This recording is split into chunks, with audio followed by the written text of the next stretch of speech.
Today, we're doing something a little different, maybe. We're looking closely at something we all do, but maybe don't always have the best words for in English. Describing your daily routine. Exactly. Hi, everyone. Yeah, it sounds simple, but getting the language right, making it sound natural, that's key, isn't it? We want to move beyond just listing actions. Right. We're not just giving you definitions today. We've looked at, well, a kind of blueprint for talking about a typical day, and we're pulling out the really useful bits, the verbs, the common phrases, the things that make you sound, fluent. That's the mission. Because honestly, if you can talk comfortably about your day, you've got a foundation for so many other conversations. It's like basic conversational building blocks. We think it's super important for getting confident in everyday English. I totally agree. It's often the first thing people ask, isn't it? How was your day? Or what did you get up to? So let's start with the basics. The core idea. Routine. What are we really talking about here? Well, in simple terms, a routine is just a set way of doing things. A sequence, a pattern of actions you follow regularly, often without even thinking too much about it. By brushing your teeth, maybe? Yeah, that's part of it. But for conversation, it's also about the choices within that routine. It's not just what you do, but maybe how or why. Ah, okay. So it's not just, I have breakfast. It's more like, well, first I have to have my coffee, maybe I brew a fresh pot, and then I think about breakfast. That sort of detail. Precisely. That detail, those specific words, they tell a story. They show your personality, your priorities, how you feel. Using the right vocabulary lets you express all that nuance. Okay, got it. So the plan is we'll walk through the day, like chronologically, from morning till night. That's the plan. We'll follow the structure of a typical day, stopping at key moments to look at the best words and phrases to describe what's happening and how you might feel about it. Starting, naturally, with the morning. Right. The morning. Which for many people doesn't start gently. Okay, section 1, mornings. And let's be honest, for a lot of us, the very first action of the day involves, well, a fight. A fight with the alarm clock. Huh. Yes. The dreaded alarm. And that brings us straight to our first essential phrase, to hit the snooze button. Ah, the snooze button, my nemesis. So what does hit the snooze button actually mean for our listeners? It's simple, really. It means you press the button on your alarm clock or your phone to make it stop ringing for a short time, usually, 5 or 10 minutes? So you could delay actually getting up. Delay the inevitable. It's a very, very common phrase, isn't it? Oh, absolutely. Super common in everyday chat. You wouldn't write it in a formal essay, probably, but you definitely say it. Ugh, I hit snooze 3 times this morning. Everyone understands that feeling. Yeah, it immediately says something about how you feel about mornings. You're maybe not a morning person if you're hitting snooze a lot. Exactly. And that leads perfectly into 2 labels we often use for people's morning preferences. The early bird. The early bird. Okay. Right. So who's an early bird? An early bird is someone who, well, they actually like waking up early. They might feel they have the most energy in the morning. They get up easily, maybe even cheerfully. Cheerfully. Wow. Okay, so you might say, my colleague is a real early bird, always in the office before me. Precisely. Or you might say it about yourself. I'm trying to become an early bird. It describes a type of person, or even an aspiration. We'll talk about the opposite later on, the night owl. Okay, looking forward to that one. Now, let's say you finally managed to get out of bed, maybe after 1 or 2 hits of the snooze button. There's that feeling, right? Before your brain fully kicks in. Ah, yes. That slightly fuzzy, not quite awake state. Our material calls this grogginess, feeling groggy. Groggy, Groggy. I like that word. It sounds how it feels. So can you explain grogginess a bit more? Sure. It's when you feel tired, maybe a little weak, perhaps even slightly confused just because you haven't fully woken up yet. Your body's awake, but your brain is lagging behind, sort of. Yeah, I know that feeling. It's very specific to mornings, isn't it? Or maybe if you didn't sleep well. Exactly. You might say, sorry, I'm still a bit groggy. I didn't sleep very well. Or, give me 10 minutes and some coffee. I'm feeling really groggy this morning. Is it okay to use in like a work context? Probably okay in a casual work context with colleagues you know well, like morning, still a bit groggy, need that coffee, but maybe not in a super formal meeting with the CEO. It implies it's temporary, though. Right. And the classic solution for grogginess. Coffee. Or tea, I suppose. That caffeine boost. The caffeine boost, Right. essential. And this brings us to some nice natural vocabulary around making coffee.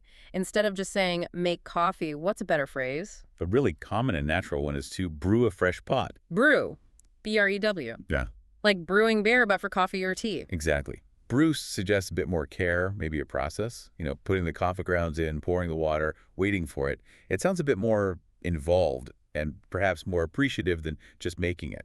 Ah, okay. So if I say, hold on, I need to brew a fresh pot, it sounds a bit more like I'm taking it seriously. Yeah, maybe. Or just more descriptive. It paints a better picture. You can also talk about brewing a cup or putting a pot on. I always brew a pot as soon as I get downstairs. It just sounds very natural. Nice. Okay, so caffeine is brewing.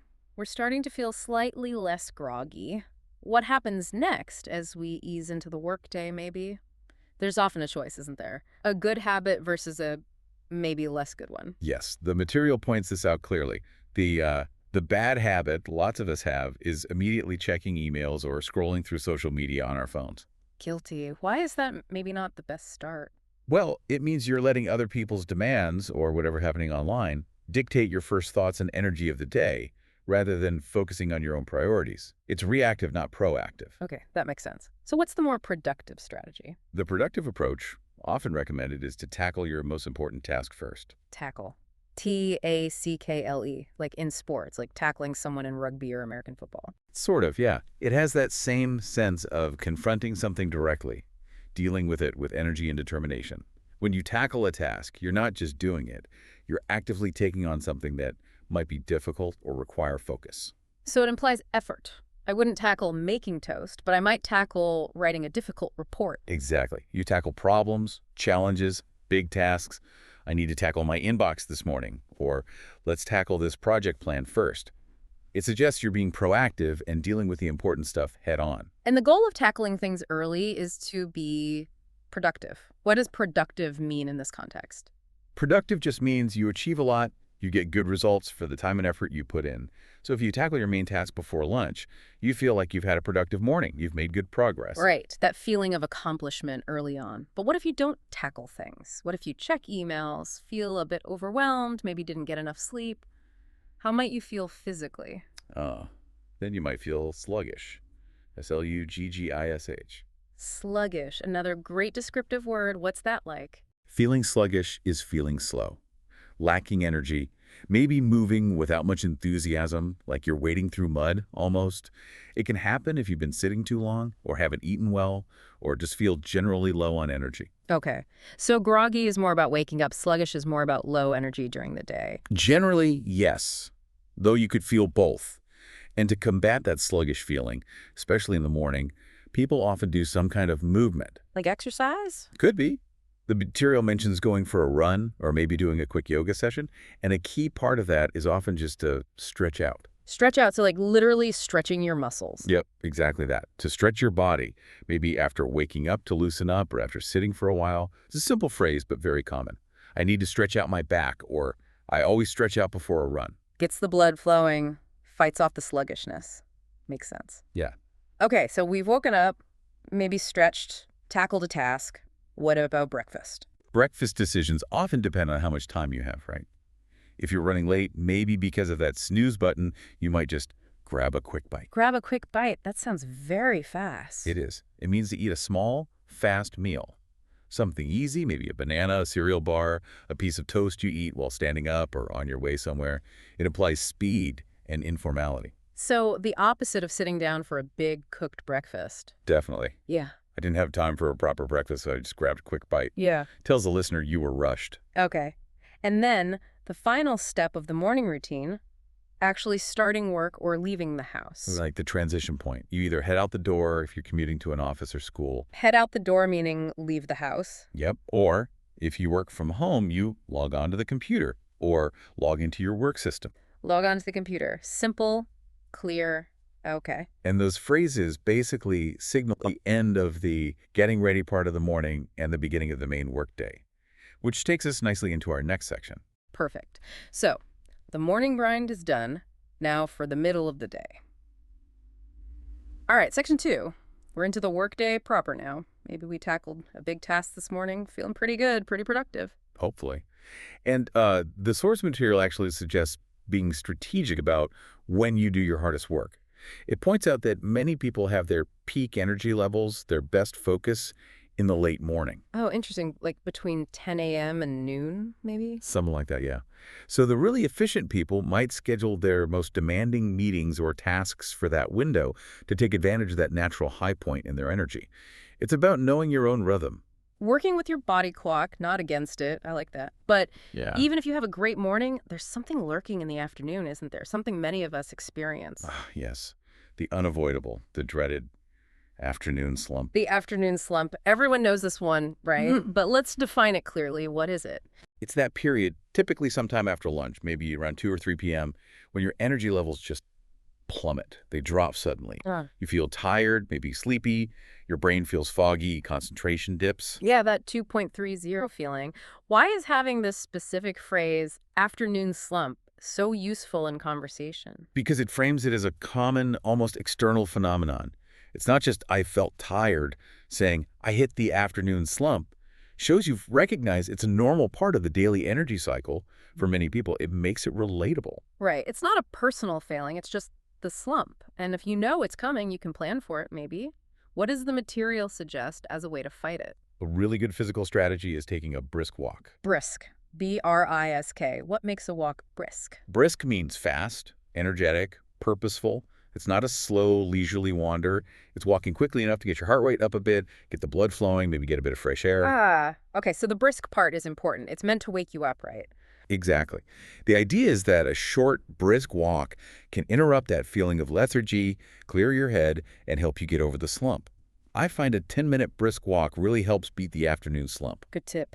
What if you can't get outside, though? Say you're stuck in the office. Well, the principle is about interrupting the stillness and the mental fog. So even just standing up, stretching properly, maybe walking up and down a few flights of stairs if you can. Anything to get moving and change your physical state can help combat that sluggishness. Right, break the pattern. Okay. Now, also happening midday usually is lunch. And there are different approaches here, too, aren't there? Especially thinking about time, money, health. Definitely. The material highlights a very sensible and planned option to pack a lunch. Pack a lunch, meaning you make it at home and bring it with you. Yep. Prepare your own food, sandwiches, salads, leftovers from dinner, and bring it to work or wherever you'll be. The benefits are usually saving money compared to buying lunch out, and often it's healthier because you control what goes into it. Sounds very organized. What's the alternative if you haven't packed a lunch? Then you might end up grabbing a sandwich from the deli or maybe eating out quickly. This usually implies less planning. Maybe you were too busy in the morning or you just decide spontaneously. Right. Grab a sandwich, similar to grab a quick bite, suggests speed and convenience over maybe health or cost.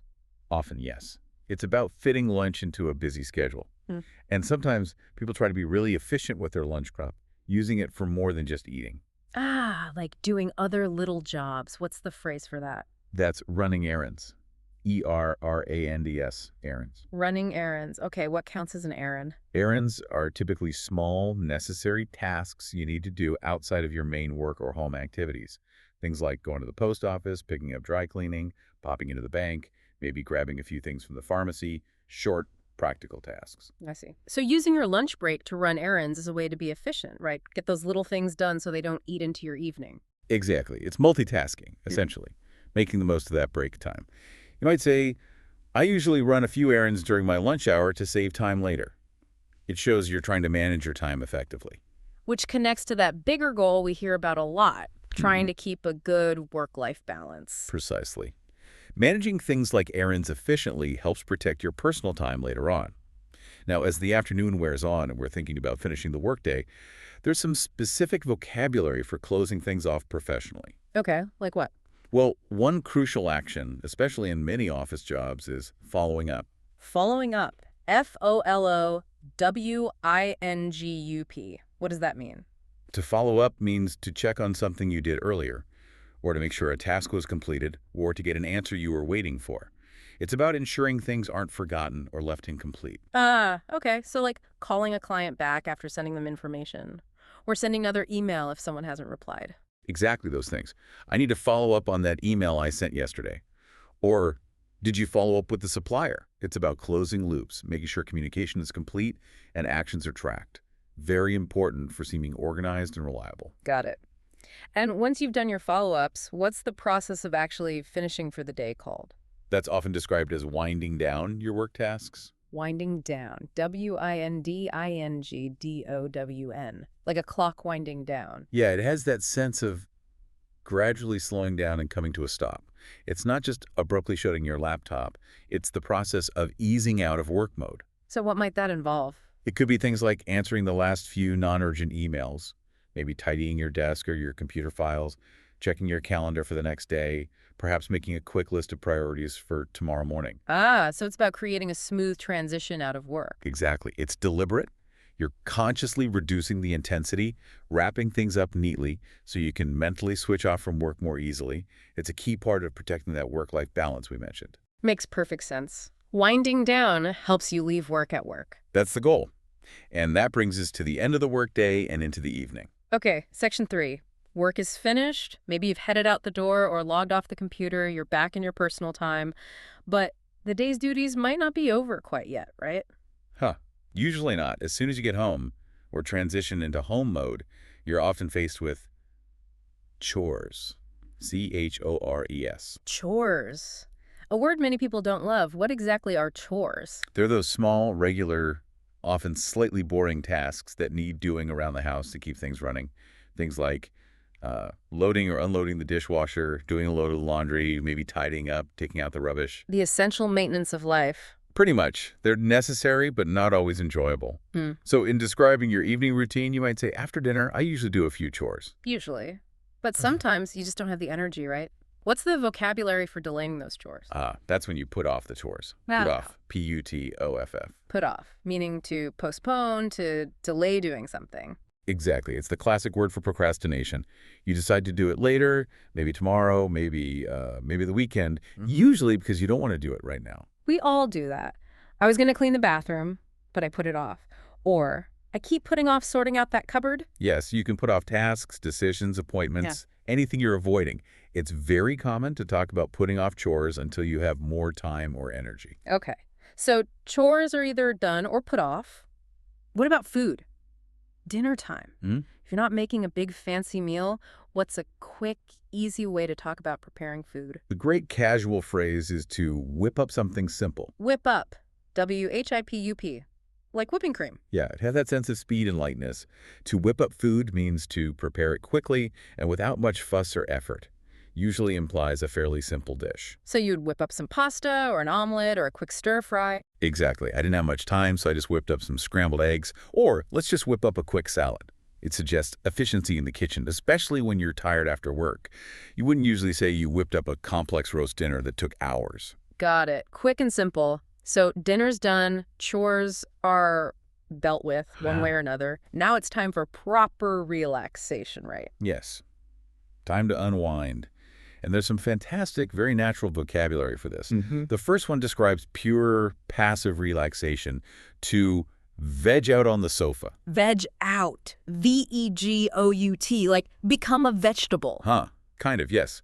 To veg out, usually pronounced veg out, means to relax in a very lazy, inactive way, doing absolutely nothing productive, often just sitting or lying down, maybe watching TV or scrolling on your phone, letting your brain switch off completely. Oh, I love vegging out. After a long week, I just want to veg out on the sofa all evening. It's a perfect phrase for that. Yeah. Very informal, very common. It paints a clear picture of total relaxation, almost mindlessness. It's the complete opposite of tackling a task, isn't it? Definitely. Shows the energy shift. And what's a very common activity people do while they're vegging out these days? The modern classic. Yeah. To binge watch a series. Binge watch. B-I-N-G-E-W-A-T-C-H. What does binge mean here? Binging usually means doing too much of something in a short period, like binge eating. So binge watching means watching many episodes of a TV show one after the other, often for several hours, without planning to stop. Right. You finish one episode and the next one starts automatically, and suddenly it's midnight. Exactly. I meant to go to bed early, but I got hooked on that new show and ended up binge watching half the season. Very relatable for many people. Definitely. Now, thinking about evening energy, earlier we talked about the early bird. What's the opposite type of person who might actually enjoy staying up late? That's the night owl. N-I-G-H-T-O-W-L. Like the bird that's awake at night, so a night owl is. Someone who naturally prefers to stay up late. They often feel more awake, more energetic, maybe more creative or productive in the late evening or even into the night. They might struggle to wake up early, just like an early bird might struggle to stay up late. So you have these two contrasting types. My brother is a total night owl. He does his best work after 10 p.m. Precisely. It's useful vocabulary for describing different people's natural rhythms. But whether you're an early bird winding down early or a night owl just getting started, eventually most people need to sleep. And that involves the transition to bed. Right. The final phase, getting ready for sleep. Is there a term for the things you do just before bed? Yes, it's often called your wind-down ritual, or sometimes bedtime routine. Wind down ritual. We had winding down for work, so this is similar but for sleep. Exactly the same idea. It's a sequence of calming activities you do deliberately to signal to your body and mind that it's time to prepare for sleep, to transition from being active and alert to being ready for rest. What sort of things might be in a wind down ritual? Oh, lots of things.